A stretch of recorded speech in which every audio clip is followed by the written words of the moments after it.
Update on the Trump investigation, or at least what the special master's been up to. We kind of outlined what he did a couple of days ago. Might as well, refresh everybody's recollection as to what he's actually doing right now, or what he's found so far. Special master gives Trump a minor victory in documents case. Well, that's cool. Former President Donald Trump needs to disclose to the special master the names of the lawyers and employees who will get access to documents and material seized during last month's raid on Mar-a-Lago, and he does not have to divulge the information to the Department of Justice, the U.S. District Judge Raymond Dearie. Yay. In a protective order issued late last week, sided with Trump's lawyers after DOJ lawyers asked the court that Trump's legal team provide the names and job titles of any lawyers or other staff who would review the seized materials. The seized materials produced by the government are confidential and shall be disclosed to no one other than the special master's staff, admitted Trump's counsel of records in this case, staff supporting plaintiff's counsel, such as paralegal assistants, secretarial, stenographic, and clerical employees who are working on this case. Cool. So anything that's been seized by the FBI will stay within the eyes of the special master and his helpers. Cool. So it won't be blasted on front streets. So let speculation run rampant, I guess. And there's enough going around when it comes to the FBI specifically because, yeah, we got some stuff on them. I want to be talking about the amount of people that are coming forward saying that, FBI kind of corrupt as shit right now, okay? And there's a lot of leaks that are out there. And how necessary is the FBI? Well, it's not. The commander-in-chief can just get rid of the entire organization with a single fucking pen stroke. They were established to fight the fucking mob back in the early 1900s, okay? And they are completely and totally unnecessary. There are so many other alphabet agencies that can do what the FBI does because they do that specifically on a daily fucking basis. ATF, DEA, CIA, they all do exactly what the FBI does. The FBI just has all the funding and they have the nice fucking windbreakers that are out there. And God knows, it's like, if we just get rid of the organization, what are we going to do with all the merchandise? We already got a seal and everybody likes the FBI. And we got the memes and all that stuff like FBI open up.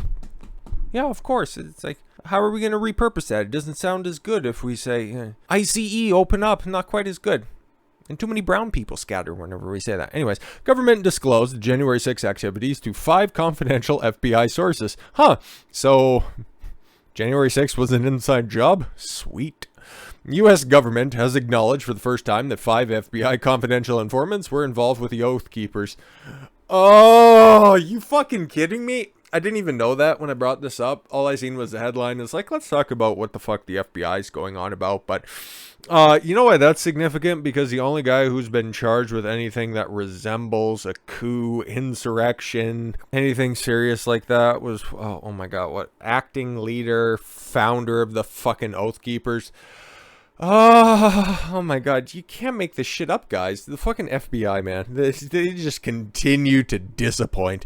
But prosecutors failed to disclose that none of the sources provided evidence of guilt, a defense lawyer said September 26th. Bureau officials have reportedly declined in congressional hearings to say whether there were agents or confidential human sources in the crowd when the U.S. Capitol was breached on January 6th. Oh, his name's Ray Epps. But in pretrial communications in the Oathkeepers seditious conspiracy case, that's where it is. Prosecutors disclosed that there were 5 sources informing the Oathkeepers. David Fisher, representing defendants Thomas Crodwell, said in a new filing. What the government knew, but only recently disclosed to the defendants, was that none of the CHS's confidential human sources, just like Igor Danchenko, okay, one of the co-authors of the Steele dossier, just on the government payroll, and just went in there and just tried to rally the troops in order to make something fucking happen. Weird. Provided evidence of guilt on the part of the Oathkeepers as an organization or individual defendants in the case, Fisher said. He said the fact was confirmed by the government telling defense lawyers that only one of the informants will take the stand during the January 27th trial of former Oathkeepers leaders Elmer. Of course, a guy who's there just with some fucking boomer drinking group, the Oathkeepers. Of course, their leader's name would be Elmer. Elmer, Stewart, Rhodes III, and 4 others, including Caldwell. Top FBI officials have famously declined to answer questions on how many, if any, we know at least five right now, informants were at the Capitol around the time of the breach. I can't answer that. Jill Sanborn, the FBI Assistant Director for National Security, told Senator Ted Cruz during one of the hearings. Yeah, but Ted Cruz is kind of in the doghouse right now for caving on internet censorship or something like that. He fucking bent the knee on something stupid. So Ted, I don't know, your beard's going to have to get 6 inches longer, my guy. But prosecutors in recent motions disclosed that the multiple sources have been involved in the investigation into the Oathkeepers, a group comprised of just a bunch of fucking boomers, former and current members of the military, law enforcement, and first responders. Yeah, of course, slightly out of shape fuck who used to, I don't know, tag along on non-emergency ambulance calls. Like, what the fuck are we doing here?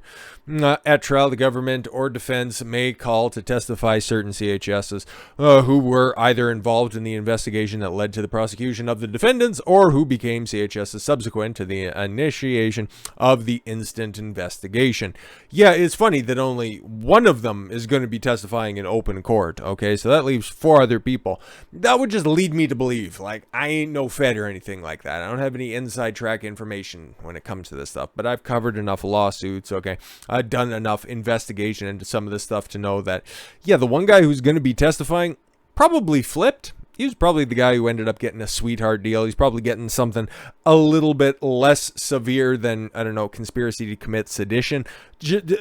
Logic would dictate. Meanwhile, the 4 other guys that just need to operate in silence, feds, glowy, see him from here. At trial, the government or defense may call to testify certain CHSs who were either involved in the investigation that led to the prosecution of the defendants or became CHSs subsequent to the initial instant of the investigation. Prosecutor said in the motion, which asked U.S. District Judge Amit Mehta, a Obama appointee overseeing the case, to impose a protective order. Prosecutors want defense lawyers barred from asking any questions, seeking personal identification information from any of the informant witnesses, including their date of birth. Any questions? The witnesses, okay, fine, we do. No questions about that stuff. Our secrets are our secrets, okay? The protection requests herein, while minimally restrictive, would ensure the integrity of the ongoing investigation. Of course, the prosecutors would say that. Get fucked, you bunch of simps. Prosecutors contend that Rhodes and his co-defendants engaged in seditious conspiracy to attack the Capitol on January 6th. Yeah, they were super successful in doing that. Did they also have the Capitol police officers on their take as well? You know, the guys that moved the bike railings out of the way? Just asking. And prevented the counting of electoral college votes in the 2020 presidential election. Oh dear Lord, I sure hope they get around to doing that. Federal indictment charges for the Oathkeepers with stockpiling firearms in a Virginia hotel for use by quick reaction forces to attack the Capitol. Cool. How many guns were seized that day at the Capitol building? All right, none. Cool. Rhodes has said the weapons were legal and for use only if President Donald Trump invoked the Insurrection Act and raised a militia to guard against Antifa. What a bunch of fucking cosplayers you have out there. Oh, we're just going to come. We're basically going to be the Minutemen of the future. Says dudes with like a 35% fucking body fat readout. Like, oh my God. Shit is hilarious. But don't worry, it continues to get even worse for the feds, okay? You got confidential informants that you may or may not have planted within a bunch of drinking groups, but you decide to knock down a couple more doors. Now, it's not quite as egregious as a former president of the United States. No. FBI conducts a dawn raid, okay? At the break of dawn, we're going in. You know what? Fucking knocking down doors, okay? Swinging through windows. We're going to do the whole 9 yards on the home of a Catholic pro-life speaker. Fuck are you after? The FBI reportedly arrested Catholic pro-life activist and author Mark Houck. His brother Mike was nowhere to be reached for comment. In the raid of his rural home early Friday morning, Houck, 48, of Kintersville, Pennsylvania, is the latest target in a string of Department of Justice sponsored SWAT raids and arrests, as at least 24 federal agents swarmed his property in Bucks County. Around 15 vehicles at 7:05 in the morning on September 23rd, reported LifeSite News. The kids were all just screaming, yeah, you get a bunch of SWAT guys show up in full fucking tactical gear. you're thinking that something terrible is going to be happening. Houck's wife, Ryan Marie, you married a dude. Okay, told the online news portal. It was just a very scary and traumatic. Father of 7. Jesus Christ, do you know what's causing it? Is also the co-founder and president of the King's Men, a non-profit group which promotes healing for victims of pornography addiction. That's odd. Not saying that it's not a good group to be having. Porn is the scourge of society. But why the King's Men? That's weird. It's normally you're watching big-tittied Asians or something like that. I don't get it. Houck drives 2 hours south to Philadelphia every Wednesday to Sidewalk Council for 6 to 8 hours at 2 different abortion centers, according to his wife. Cool. What were the feds down there for? I don't need your fucking life story, my guy. Justice Department, meanwhile, accused Houck of having twice assaulted a reproductive health care clinic escort. What? Identified in the indictment as BL. So, okay, let me get this guy who goes down to Philadelphia consistently. You couldn't pick him up there. No. You needed to do it at morning. Okay, at the fucking crack of dawn, we need to go in there, guns blazing. You needed to do that for him? The fuck? It looks like priorities are a little bit fucked up. Like, I could understand the Breonna Taylor gimmick, okay? You got a violent drug dealer who's known to be armed and to be very, very conspicuous with his movements. I understand that. But a guy who's got 7 fucking kids, a wife, and he lives out in the country? Like, I don't get it, man. Just for a simple assault? In violation of the Freedom of Access to Clinics Entrance Act. Okay, so he, like, even if you play out these charges, it's like, okay, cool, he blocked a BL from going into the fucking scrape and suck clinic, and he needed to raid his house for that? What? Which makes it a federal crime to use force with the intent to injure, intimidate, and interfere with anyone because the person is a provider of reproductive health care. Oh, okay, cool. But again, the FBI, are you guys investigating any of those pregnancy clinics that were attacked by pro-choicers or pro-abortion people? No? Okay. About 25 to 30 fully armed officers kept pounding on the doors and yelling despite Houck's peaceful attempts to placate them. Please, I'm going to open the door, but please, my children are in my home. I have 7 babies in the house. They aren't all babies, my guy. But I understand. Houck said, according to his wife, wow, when he opened the door, they had big, huge rifles. They got big old black rifles, and she got scared and slipped off her chair. Pointed at Mark and pointed at me as some pointed throughout the house. I needed to make sure that none of those 7 kids were armed. Fucking FBI, guys. I don't really know what's going to come out of this, but if you see guns pointed at your dad and your mom in your house when you first wake up in the morning, yeah, no doubt, you should... That just basically ingrains into the kids that there's going to be a healthy distrust of the federal government. So big ups on that. I guess maybe the FBI was doing you a favor when it comes to that. That just seems a little bit fucked up, but not as bad as what an FBI whistleblower claims many agents don't agree with the Bureau's direction. Like, I mean, come on. Well, hiring this fucking midget, and that'd be a terrible decision to begin with. But even still, we take a look at everything else that they've done. Raid on Mar-a-Lago.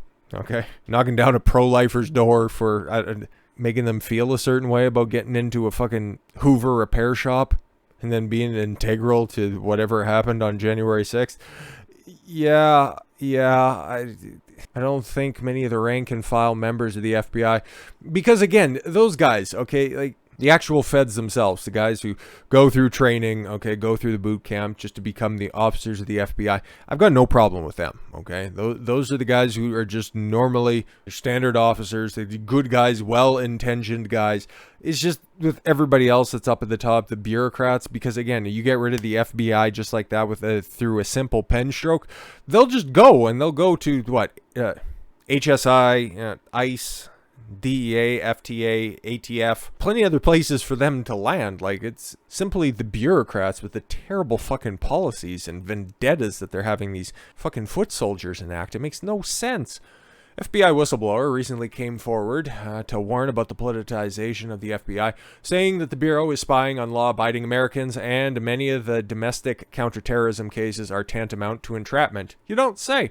Kyle Seraphin, who spent 6 years in the FBI, was suspended without pay and can't seek another job without quitting or asking for permission. You can get a side hustle out there, and they can't control everything that you do. They might strongly frown at it, but at the same time, if you're suspended without pay, no.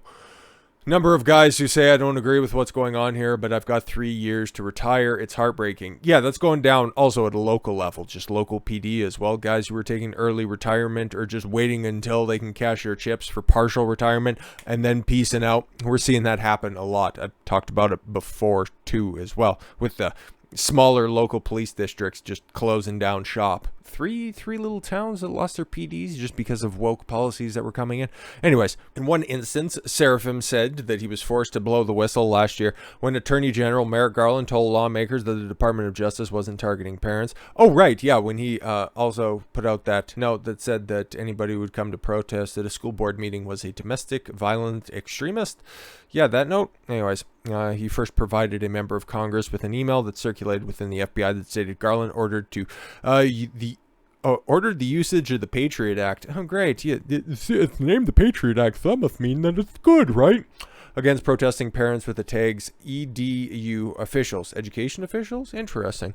At the time, in May, Representative Jim Jordan and Mike Johnson asserted that the investigations involved parents who were upset about mask mandates. State elected officials publicly voiced opposition to mask or vaccine mandates while accusing Garland of making false statements to Congress. But of that investigation, Seraphim suggested that the FBI is targeting individuals with political purposes. No! That's when you become part of political hatchet jobs, and I didn't sign up for that, and nobody is signing up for that either, he told Dan Bongino, and that's not what people want to get involved in. Later in the interview, Seraphim suggests that the more FBI employees will come forward in the future because of the Bureau's now partisan nature.